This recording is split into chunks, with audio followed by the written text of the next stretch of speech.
로마서 9장 14절부터 29절까지 보겠습니다.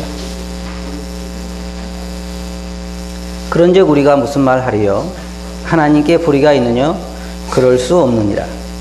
모세에게 이르시되 내가 긍휼히 여길 자를 긍휼히 여기고 불쌍히 여길 자를 불쌍히 여기리라 하셨으니 그런즉 원하는 자로 말미암도 아니요 다른 받기를 하는 자로 말미암도 아니요 오직 긍휼히 여기시는 하나님으로 말미암이니라. 성경이 바로에게 이르시되 내가 이 일을 위하여 너를 세웠으니 곧 너로 말미암아 내 능력을 보이고 내 이름이 온 땅에 전파되게 하려 함이로라 하셨으니 그런즉 하나님께서 하고자 하시는 자를 긍휼히 여기시고 하고자 하시는 자를 강팍해 하시느니라. 혹 내게 말하기를 그러면 하나님이 어찌하여 허물하시느냐 누가 그 뜻을 대적하느냐 하리니 이 사람아 내가 네게 감히 하나님을 힐문하느냐 지음을 받은 물건이 지은 자에게 어찌 나를 이같이 만들었느냐 말하겠느냐 토기장이가 진흙 한 덩어리로 하나는 귀 있을 그릇을 하나는 천이 있을 그릇을 만드는 권이 없느냐. 만일 하나님이 그 진노를 보이시고 그 능력을 알게 하고자 하사 멸하기로 준비된 진노의 그릇을 오래 참으심으로 관용하시고 또한 영광받기로 예비하신 바 긍휼의 그릇에 대하여 그 영광의 부요함을 알게 하고자 하셨을지라도 무슨 말하리요? 이 그릇은 우리니 곧 유대인 중에서뿐 아니라 이방인 중에서도 부르신 자니라. 호세아의 글에도 이르기를 내가 내 백성이 아닌 자를 내 백성이라 사랑치 아니한 자를 사랑한 자라 부르리라. 너희는 내 백성이 아니라 한 그곳에서 저희가 살아계신 하나님의 아들이라 부름을 얻으리라 함과 같으니라. 또 이사야가 이스라엘에 관하여 외치되 이스라엘 뭇 자손의 수가 비록 바다의 모래 같을지라도 남은 자만 구원을 얻으리니 주께서 땅 위에서 그 말씀을 이루사 필하시고 끝내시리라 하셨느니라. 또한 이사야가 미리 말한 바 만일 만군의 주께서 우리에게 씨를 남겨두지 아니하셨다면 우리가 소돔과 같이 되고 고모라와 같았으리로다 함과 같으니라. 29절까지 보았습니다. 오늘 우리가 읽은 이 말씀은 하나님께서 이스라엘의 백성들을 버리지 아니했다고 하는 사도 바울의 이야기를 여기에서 하고 있습니다. 오늘 저는 이 말씀을 통해서 은혜로 선택받은 이스라엘이라고 하는 주제를 가지고 말씀을 드리기를 원합니다. 이 성경에 보면 우리가 부인할 수 없는 진리가 두 가지 나오는데 그것은 뭐냐? 하나는 하나님께서 우리를 미리 예정하셨다고 하는 것이고 또 하나는 우리가 자유의지가 주어져 있어서 우리가 예수 그리스도를 믿을 것이냐 안 믿을 것이냐 우리가 결정해야만 한다고 하는 두 가지 진리를 우리에게 분명하게 말씀하고 있습니다. 그래서 오늘 우리가 읽은 이 말씀은 예정에 대한 말씀이 주로 되겠습니다. 사실 어떤 면에서 보면 하나님께서 우리를 구원하시기로 작정하신 것이고 또 그 예정된 자들을 부르시고 부르신 그들을 또한 의롭다 하시고 의롭다 하신 그들을 또한 영화롭게 하신 것입니다. 이 한쪽 진리를 보면 그렇습니다.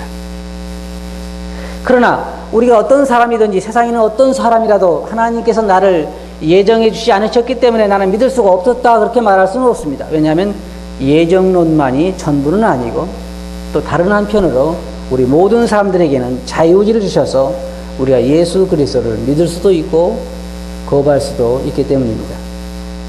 그래서 우리가 이 두 가지 진리에서 한쪽으로 치우쳐서는 안 될 것입니다. 이 말씀을 우리가 요약해 보면 하나님께서 이스라엘 백성들을 구원하시기로 약속하셨고 그 약속에 의해서 이스라엘 백성들을 구원하실 거라고 하는 이야기입니다. 근데 여기 한 가지 흥미로운 것은 하나님께서 그 구원받을 자들을 예비해 두셨다는 것입니다. 자, 먼저 말씀을 한번 보겠습니다. 거기에 14절 보면 그런즉 우리가 무슨 말을 하리요? 하나님께 불의가 있느냐? 그럴 수 없느니라. 여기에 왜 이 말씀을 하고 있냐면요. 그 앞절에서 사도 바울이 말하는 건 뭐냐면 하나님의 약속은 은혜로 된 것이지 율법으로 된 것이 아니다. 행함으로 된 것이 아니라고 하는 것을 말하고 있습니다. 예를 들자면 아브라함의 선택이 그러합니다. 아브라함이 어떤 의를 행했기 때문에 하나님께서 그를 조상으로 세우신 것이 아닙니다. 두 번째로 보면 뭐냐면 아브라함이 아들이 없을 때 하나님께서 내 자손을 통해서 한 민족을 이루라고 말씀하시는데 문제는 그 아브라함의 자손이 다는 아니라고 하는 거예요. 아브라함이 그 종을 택해서 아들 낳았는데 그도 아니었고 또 이삭이 이제 그 리브가가 임신을 했을 때에 쌍둥이가 그 뱃속에 있었습니다. 근데 여기에 하나님께서 지금 사도 바울이 하나님의 그 섭리에 대해서 말하면서 말하고 있는 것이 하나님께서 아직 그 뱃속에 쌍둥이가 있을 때에 어린 자를 택하셨다는 것입니다. 그러니까 한번 보세요. 쌍둥이가 뱃속에 있을 때에 쌍둥이 중에 누가 하나님을 더 사랑했습니까? 네? 뱃속에서 그 쌍둥이 중에 누가 더 하나님 말씀을 잘 지켰어요? 둘 다 아무도 더 잘 지키는 게 없어요. 에서하고 야곱하고 둘이 뱃속에 들어오는데 하나님께서 그 둘 중에 하나를 택하신 것입니다. 그러니까 뭔가 이것은 일방적인 선택입니다. 행함으로 여기 지금 사도 바울이 증명하고 있는 건 뭐냐면 사람이 율법으로 구원을 얻을 수 없다. 선행으로 구원받을 수가 없다. 그 이스라엘을 한번 예를 들어보자. 이스라엘의 구원도 역시 마찬가지다. 이제 조금 후에도 말씀드리겠습니다만은 사도 바울이 예를 든 것은 약속의 두 가지 예를 들죠. 하나는 아브라함이 그 하가를 택해서 아들을 낳았는데도 그 아들이 아니고 약속의 자손이다. 또 하나는 뱃속에 둘이 아이가 들어있는데 하나님께 언제 택했냐는 거예요. 두 아이가 점점 자라면서 하나는 가만히 보니까 영 못됐고 하나는 보니까 그래도 좀 얘가 성격도 괜찮고 착해서 택했느냐 그런 건 아니라고 하는 거예요. 그냥 뱃속에 있을 때에 택했다고 하는 것입니다. 그러면 여기 지금 바울이 하는 얘기가 그러면 하나님께서 불의가 있느냐? 그렇잖아요. 우리 흔히 사람들이 생각할 때 아니 이 에서 같은 경우에 뭘 잘못했습니까? 근데 왜 야곱을 택했냐 이 말입니다. 하나님의 불의가 있느냐? 그렇지 않다는 거예요. 이것이 하나님의 일방적인 선택이라고 하는 것입니다. 그래서 여기에 토기장의 얘기도 나오고 하나님의 섭리에 대해서 나오는 것입니다. 이게 말씀 보면 거기에 하나님께 불의가 있느냐? 하나님께서 어떻게 뱃속에서 하나를 택하시고도 그렇게 공평할 수가 있느냐? 그때 그는 말하기를 절대로 그럴 수가 없다 그랬습니다. 많은 사람 중에서 아브라함을 택한 것도 그렇고 또한 에서를 택하지 않고 야곱을 택한 것에 대해서도 그렇고 왜냐하면 행함에 근거한 것이 아니라 하나님의 자비하심에 근거한 것이기 때문입니다. 여러분들이 집에서 쓰레기통을 가지고 이제 요즘 쓰레기를 잘 안 태우고 버리잖아요. 근데 이제 쓰레기 태운 사람 시골 보면 있어요. 근데 쓰레기통을 가지고 쓰레기를 태운 데 갔습니다. 가가지고 쓰레기를 태우다 보니까 뭐 하나가 쓸만한 게 있어요. 자기 생각에 이건 써야 되겠다고 가지고 왔어요. 그리고 나머지 다 태웠어요. 그러면 그 태운 쓰레기들이 막 항의를 하죠. 왜 그 쓰레기는 가져가고 나를 태웁니까? 라고 항의하잖아요. 그런 쓰레기는 하나도 없어요. 그러면 주님이 뭐라 했어요? 내 맘이지? 그렇잖아요. 내가 이거 쓰고 싶으니 가져왔고 너희는 들을 데 없으니까 태우는 거 내 맘이지. 바로 여기에 지금 한마디로 말하면 그런 하나님께서 어떤 그릇 왜 그러냐면 우리가 알아야 할 필요가 있어요. 뭐냐면 우리 모두는 다 죄인들이에요. 우리 모두가 다 의인이라고 하면 그 의인 중에서 한 사람은 쓰고 한 사람은 지옥 보낸다고 하면 하나님 불의하시지만 다 다 지옥에 가야 할 죄인들 중에서 어떤 사람들을 자기 이름을 드러내기 위해 쓰시고, 바로처럼 말입니다. 어떤 사람들은 하나님께서 자비하심을 보여서 그를 구원한다 할지라도 하나님에겐 불의가 없다는 것입니다. 그렇잖아요? 불의가 없다는 거예요. 여기 하나님의 선포를 보면 뭐라고 말하고 있습니까? 하나님께서 말씀하시기를 긍휼히 여길 자를 내가 긍휼히 여기고 불쌍히 여길 자를 내가 불쌍히 여긴다. 여기에 15절에서 말씀하시기를 모세에게 이르시되 내가 긍휼히 여길 자를 긍휼히 여기고 불쌍히 여길 자를 불쌍히 여기리라 하셨습니다. 이 말이에요.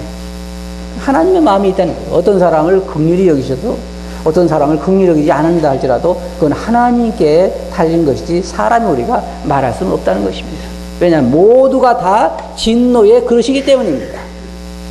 사람들은 이런 얘기를, 그럼 하나님 불의하지 않습니까? 왜 누구는 지옥 보내고 누구는 하늘에 보냅니까? 그런데요, 조금 전에 말씀드린 것처럼 다 의인인데 어떤 사람은 지옥 보내고 어떤 사람은 하늘에 보낸다고 하면 하나님 불의한 분이에요. 맞아요. 그런데 아담이 죄를 지은 이후로 모든 사람이 죄를 지었음에 하나님의 영광에 이르지 못하더니 모든 사람이 다 죄인입니다. 그러니까 원래 하나님께서 공의롭게 하려고 하면 모든 사람을 다 지옥 보내야 하는 거예요. 한 사람도 예외 없이.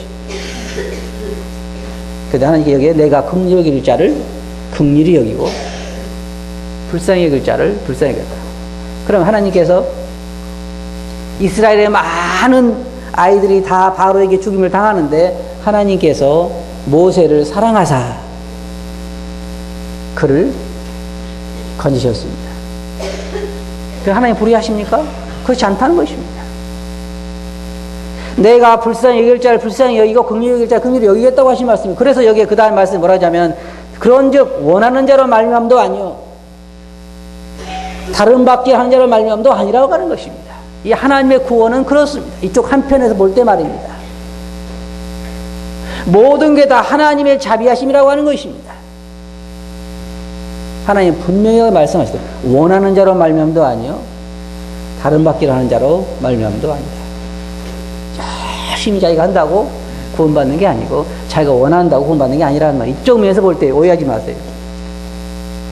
다른 쪽의 진리를 볼 때 우리는 누구든지 원하는 자는 와서 마시라. 수고하고 무거운 짐자들아 다 내게로 오라. 내가 너희를 쉬게 하리라. 이쪽 진리를 볼 때는 그런 게 있지만, 그러나 오늘 우리가 공부하는 주제는 예정 쪽에 있는 말씀이기 때문에 우리가 이런 면에서 살펴보고 있는 것입니다. 그래, 원하는 자로 말미암도 아니라는 것입니다. 다른 받게 하는 자로 말미암도 아니라는 것입니다. 그럼 누구예요? 하나님의 자비와 긍휼에 달려있다고 하는 것입니다. 그래서 여기에 17절에 보면 성경이 바로에게 이르시되 내가 이 일을 위하여 너를 세웠으니 곧 너로 말미암아 내 능력을 보이고 내 이름이 온 땅에 전파되게 하려 함이로라. 이제 바로가 왜 그렇게 되느냐? 바로는 진노의 그릇인데 그 그릇을 하나님께서 들어서 그를 통해서 하나님 이름이 얼마나 위대한가를 세상에 나타내신 것입니다. 하나님 그렇게 그러실 자유가 있다는 것입니다. 그래서 여기에 하나님께서 하고자 하는 자를 긍휼히 여기시고 하고자 하시는 자를 강팍해 하시느니라. 바로가 보세요. 바로 마음이 얼마나 강팍해집니까? 보통 사람들 같으면 재앙이 그렇게 많이 오지 않아도 무릎을 꿇을 만한데 바로는 굳이 나중에 홍해까지 쫓아가가지고 홍해 바다에 자기 군사들을 죽이잖아요. 왜냐, 하나님께 그 글을 쓰셔서 글을 들어서 그를 통해 하나님 이름을 세상에 전파하기 위한 것이에요. 하나님께는 그러실 수가 있다는 것입니다. 그 다음에 말씀이 뭐라고 말했습니까? 19절에 그러면 혹 내가 내게 말하기를 그러면 하나님이 어찌하여 허물하시느냐? 그럼 하나님께서 왜 나에게 대해서 책임을 물으시냐 이 말입니다. 누가 하나님 앞에 설 수 있겠느냐? 그때에 사도 바울은 토기장의 얘기를 합니다. 이 사람아 내가 네기에 하나님을 힐문하느냐? 토기장이가 그 흙으로 하나는 귀하게 쓴 그릇을 하나는 철학에 쓰는 것을 만들 권한이 없겠느냐. 토기장에 우리가 그릇 만드는 집에 가보면 토기장이들이 자기들이 원하는 이게 이 흙을 돌려가지고 원하는 것을 만듭니다. 어떤 건 항아리도 만들고 화분도 만들고 접시도 만들고 여러 가지 그릇을 만들죠. 그런데 그 그릇들이 다 난리를 칩니다. 도대체 나를 왜 이렇게 만들었습니까?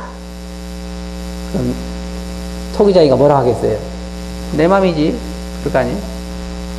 그렇게 소리치는 건 하나도 없대요. 근데 여기서 아주 중요한 것을 우리는 배울 수가 있어요. 거기 보면 예정론에 대해서 사람들이 한 얘기는 어떻게 공의로우신 분이 어떤 사람을 구원하고 어떤 사람을 버릴 수 있느냐 그렇게 이야기하고, 또 어떤 사람들은 은혜롭고 자비로우신 하나님께서 절대로 그 속성상 그럴 수가 없다. 그렇다고 하면 누가 하나님 앞에 설 수가 있겠느냐.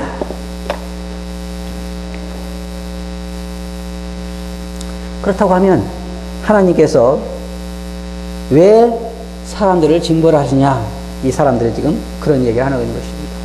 만일 우리에게 달린 것이 아니고 하나님의 일방적인 선택이고 하나님의 일방적인 그 행함이라고 하면 어떻게 우리를 징벌하시는 것이냐? 그러면 하나님이 불의한 분이 아니냐? 만일 모든 게 하나님 마음에 달렸다고 하면 우리가 어떻게 하나님 앞에 설 수가 있겠느냐? 그때에 이 토기장의 얘기를 사도 바울은 하고 있는 것이에요. 만약 하나님께서, 자, 이 세상은요, 여러분, 크게 나눠서 보면요, 두 분류의 그릇이 있습니다. 두 분류의 그릇이 있어요. 하나님께서 이스라엘 백성들을 다루실 때에 엘리야가 그 바알 선지자들하고 싸우고 한참 그 싸움을 싸우고 나서 나중에 이세벨이 두려워서 피난 갔을 때에 하나님 앞에 엘리야가 그렇게 기도했습니다. 하나님, 다 뭐 아무도 없고 주님의 종은 아무도 없고 나만 혼자 남았는데 나도 찾아 죽이려고 합니다. 그랬을 때 하나님께서 엘리야에게 내가 바알에게 무릎을 꿇지 아니한 사람을 7,000명을 남겨두었다 그랬습니다. 7,000명을 남겨. 다시 말해서 하나님께서 7,000명을 보호하신 것입니다. 구원 얻을 자들을 보호해 두신 것입니다. 지금도 여기에 이 말씀 것처럼 지금도 그렇게 하나님의 은혜로 택하심을 입은 자들이 있다는 것입니다. 누구예요? 이스라엘 백성들에 대해서 말입니다. 이스라엘 백성들이 다 완악하게 되고 그렇게 된 것 같지만, 그러나 성경 말씀에 보면 지금도 그렇게 하나님의 약속에 의해서 택함을 받은 자들이 있다는 것입니다. 거기에 로마서 11장 3절부터 5절까지 보면 주여 저희가 주의 선지자들을 죽였으며 주의 제단을 헐어버렸고 나만 남았는데 내 목숨도 찾나이다 하니 저에게 하신 대답이 무엇이뇨? 내가 나를 위하여 바알에게 무릎을 꿇지 아니한 사람 7천을 남겼다 하셨더니 그런즉 이와 같이 이제도 은혜로 택하심을 따라 남은 자가 있느니라. 여러분, 이 말씀이 얼마나 놀라운 말씀인지 아십니까? 지금 이스라엘 백성들은 전체적으로 볼 때 민족적으로 예수 그리스도를 배척하고 있습니다. 이스라엘 백성들이 만약에 지금 하나님 믿는다 그러면요, 그들은 그 가족들을, 그 가족에서 사망 신고를 할 정도로 그들은 예수 그리스도를 배척하고 있습니다. 예수 그리스도를 그들의 메시아로 받아들이지 않고 있습니다. 그런데 하나님 말씀 뭐라고 말하고 있냐면 지금도 하나님께서 자기 이름을 위하여 이스라엘 백성들 중에 택하심을 입은 자들이 있다는 것입니다. 그럼 어떻게 택했을까요? 한번 생각해 보세요. 어떻게 택했어요? 하나님 은혜로 택한 것입니다. 하나님 은혜로 택한 거예요. 그들이 잘나고 그들이 하나님의 말씀을 지키고 그러는 것이 아니라 하나님이 자기 이름을, 여기 보면 그런즉 이와 같이 자기 이름을 위하여, 여기 은혜로 택하심을 입은 자들이 있는, 이 말씀 잘 보시기 바랍니다. 뭘로요? 은혜로. 은혜가 뭡니까? 행한 것이 없이 하나님에게 자비하심을 받은 것입니다. 그래서 지금도 이스라엘 백성들 가운데는 은혜로 택하심을 입은 자들이 있다. 우리는 잘 보이지 않습니다. 그가 누군지 우리는 잘 모릅니다. 그러나 분명한 것은 하나님의 은혜로 이스라엘 백성들 가운데 지금 다 국가적으로 메시아를 배척하고 있지만 은혜로 구원받도록 택하심을 입은 자들이 있습니다. 지금 사도 바울이 주장하고 있는 그거예요. 이스라엘을 버렸느냐? 그럴 수 없다. 그리고 그 나머지들은 그 11장 6절과 7절을 보면요. 11장 6절 7절을 보면 로마서 11장 6절 7절을 보면 만일 은혜로 된 것이면 행위로 말미암지 않음이니 그렇지 않으면 은혜가 은혜되지 못하느니라. 그런즉 어떠하뇨? 이스라엘의 구하는 그것을 얻지 못하고 오직 택하심을 입은 자가 얻었고 그 남은 자들은 완악하여졌느니라. 이 말씀 보시기 바랍니다. 자, 하나님의 은혜로 특별히 택하심을 입은 자들이 있고 그 나머지는 완악해졌다는 것입니다. 여러분, 왜 완악해졌을까요? 나머지는 택함을 입은 자들이 아니기 때문에. 근데 이것은 유대인들만 그런 것이 아니라 이방인들도 마찬가지입니다. 우리가 성경을 보면 성경 여러 곳에서 그걸 말하고 있습니다. 성경에 보면 이방인들 여기에 지금 하나님이 유대인의 하나님만 되시느냐? 그렇지 않다. 이방인의 하나님도 되시느니라. 근데 감사한 것은요. 제가 성경을 몇 군데 읽어드릴게 한번 들어보시기 바랍니다.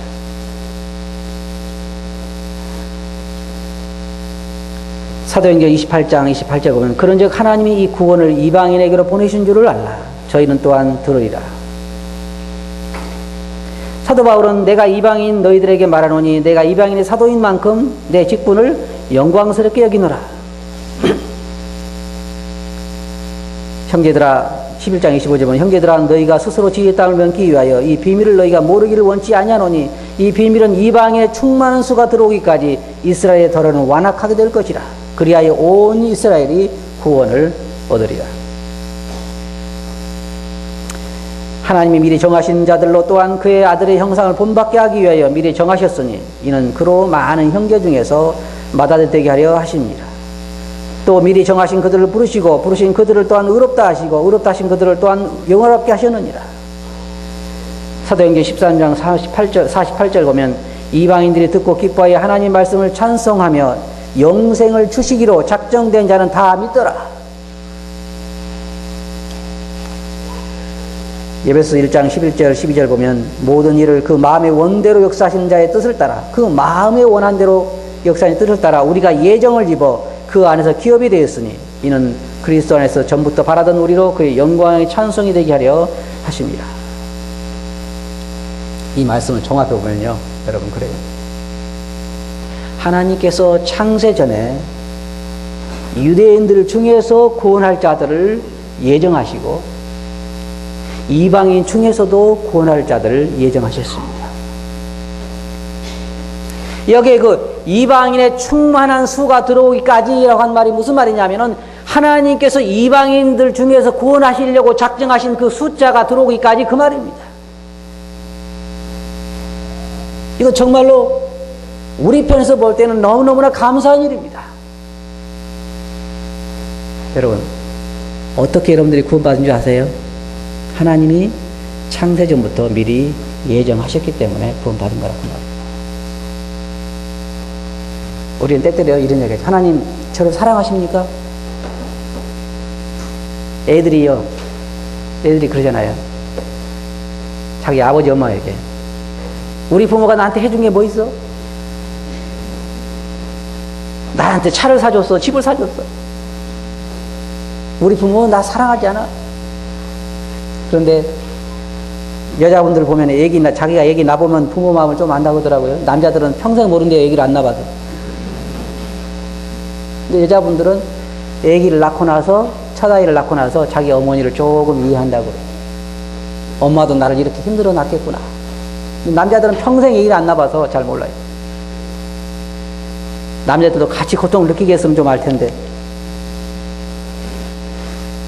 그런데 그 어떤 사람도 자기 부모에게 나를 사랑하느냐고, 사랑했느냐고, 이것이 나를 사랑하는 거냐고 말할 수 없는 이유가 그 고통을 통해 세상에 태어나게 했고 10달 동안을 물론 뱃속에 있다가 그 고통 가운데 있다가 태어나게 했고 그 어릴 때부터 계속해서 젖을 먹여가면서 오늘날 이 순간까지 키웠기 때문에 사랑하지 않는다고 말할 수는 없는 것입니다.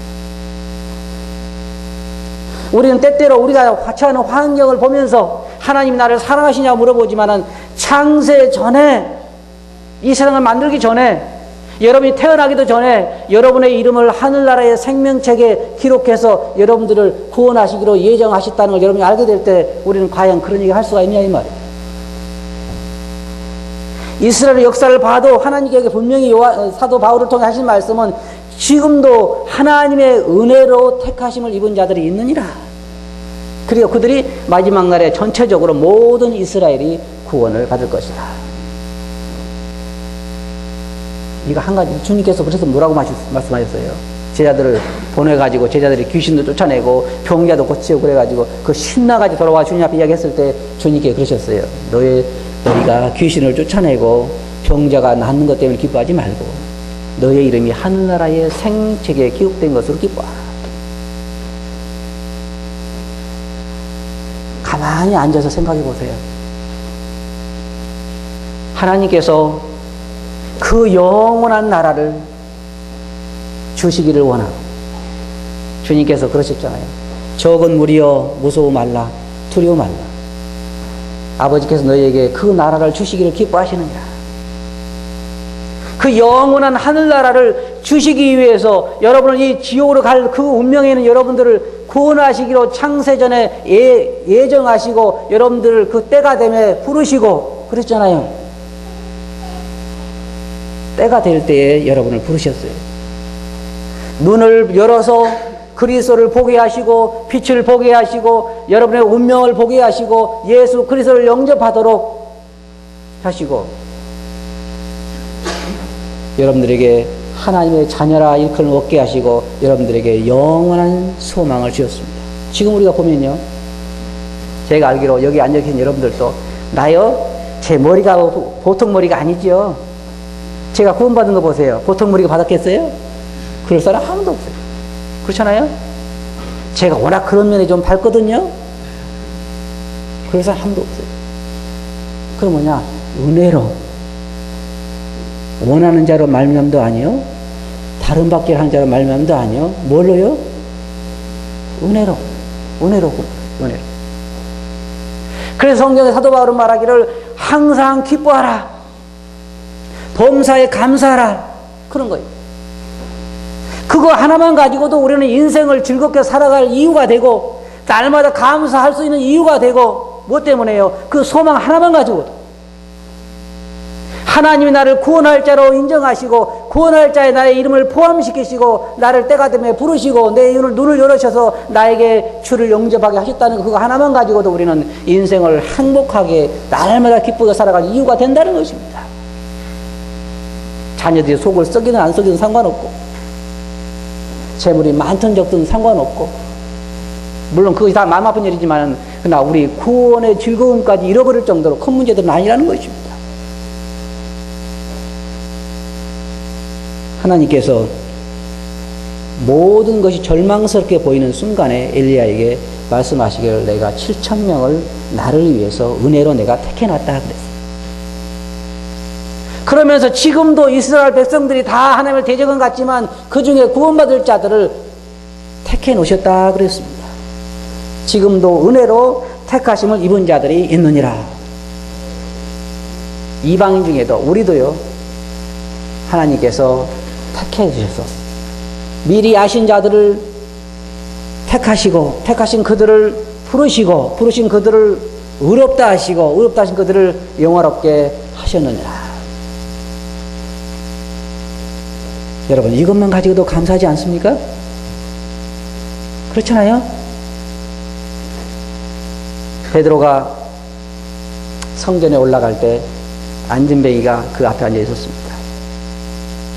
그 안진뱅이는 항상 성전에 들어가는 자들에게 구걸한 사람입니다. 깡통을 앞에 놓고 구걸한 사람입니다.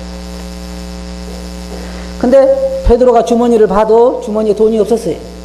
저는 베드로가 주머니에 돈이 가득 들어있는데 금과 은은 내게 없거니와 그렇게 말하지는 않았다고 생각해요. 그렇잖아요? 주머니에 가득, 이거 주자니 아깝고, 네? 그래서 그렇다 생각은 안 해요. 실제로 없었을 거예요. 이거는 말하기 뭐라고 말했어요?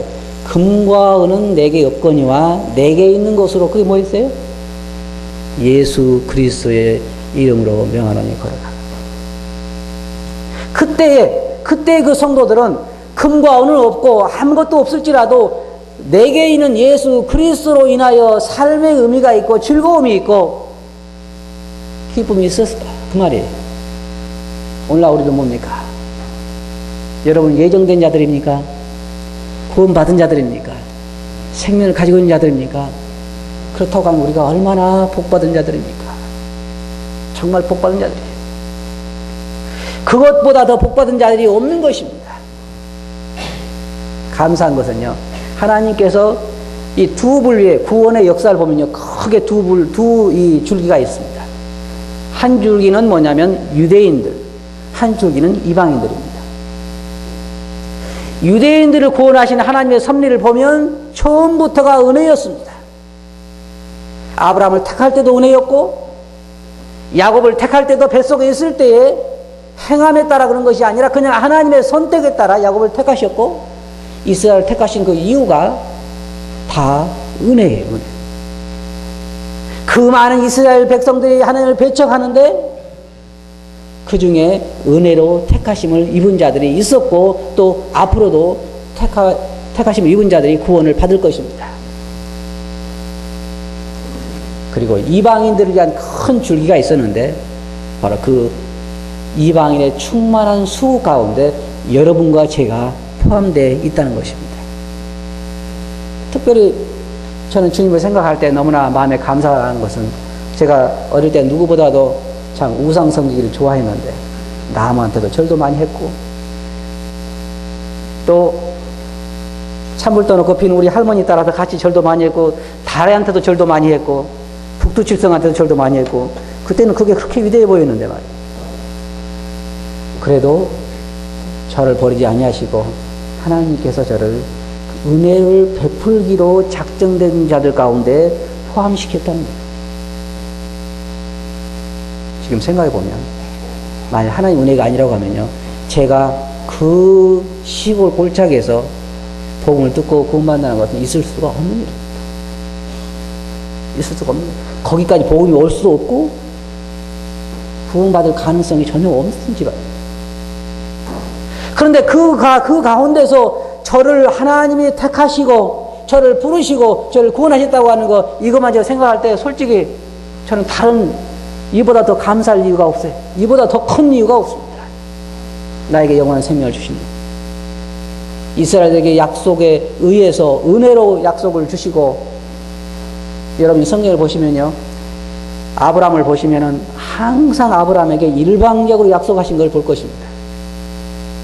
아브라함은 자기도 하고 아브라함은 넘어지기도 하고 그러지만 항상 하나님이 일방적으로 그를 약속하시고 그를 지키십니다. 이스라엘 백성들에서 그와 같이 하나님은 자비를 베푸셨고 또 베푸실 것이고 그래서 사도 바울이 여기서 말하는 것은 이스라엘에 소망이 없느냐? 그렇지 않다는 것입니다. 왜? 그들이 하는 걸 보면 하나님을 대적하고 무시하지만 그들의 행함으로 구원받는 것이 아니라 택함으로 은혜로 택함으로 구원받기 때문에 이스라엘에게도 아직도 택함을 입은 자들이 있다. 그 말이에요. 이제 우리 때는 거의 지나가고 있습니다. 이방인들의 충만한 수가 들어오면 이방인들이 다시 말해서 이방인들 중에서 그 숫자가 있어요. 자, 하나님께서 엘리야에게 뭐라고 말씀하셨습니까? 나를 위해서 이스라엘 백성들 가운데 바알에게 무릎을 꿇지 아니한 사람이 상당히 있다 그랬죠.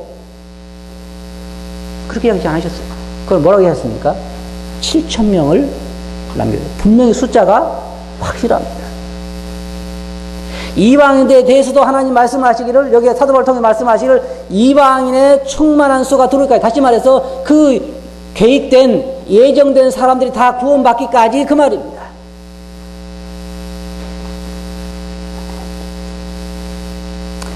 디모데후서 2장 10절 한번 여러분 펴보시기 바랍니다.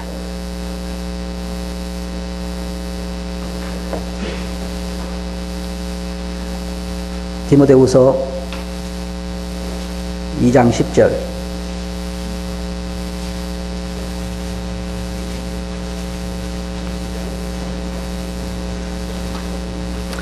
디모데후서 2장 10절입니다.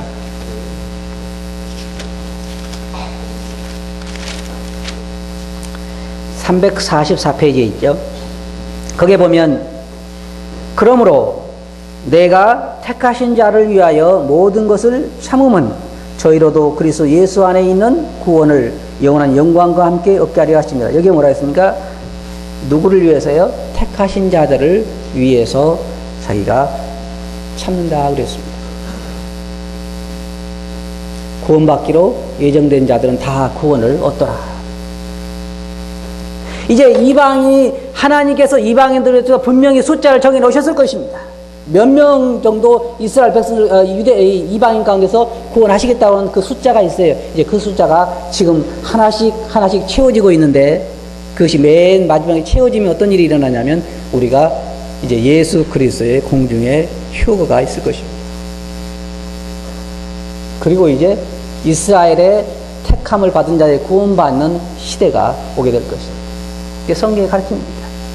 자, 결론적으로 말씀드려서 말씀을 요약하면 하나님이 이스라엘 택하신 것도 은혜였고 그 다음에 이스라엘 백성들 가운데서 앞으로 구원받을 자들이 예정되어 있습니다.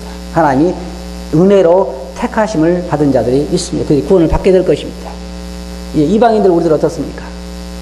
우리도 은혜로 택함을 입은 자들입니다. 아직까지 구원받지 않은 분들은 정말 자기 자신이 주님 앞에서 회개하고 돌아와야 할 것입니다. 왜냐하면 기회를 잃어버릴 수가 있기 때문입니다. 구약에 보면 사도 바울의 말에 의하면 이스라엘 백성들이 그 택함을 입은 자들 외에는 완악하게 되었다 그랬습니다. 신약 시대도 역시 마찬가지일 것입니다. 우리는 오늘 예정론 쪽에서 말씀을 봤습니다. 다른 한쪽으로 볼 때 물론 자유의지가 있습니다. 우리는 양쪽의 균형을 이루어야 되지만 오늘은 이스라엘 백성들과 우리 이방인들의 그 예정에 대해서 말씀을 보면서 감사한 것, 우리가 배울 수 있는 교훈은 뭐냐면 하나님이 우리를 불쌍히 여기셔서 나를 구원해 주셨다 하는 말입니다. 이것만 가지고도 만족하지 않아요?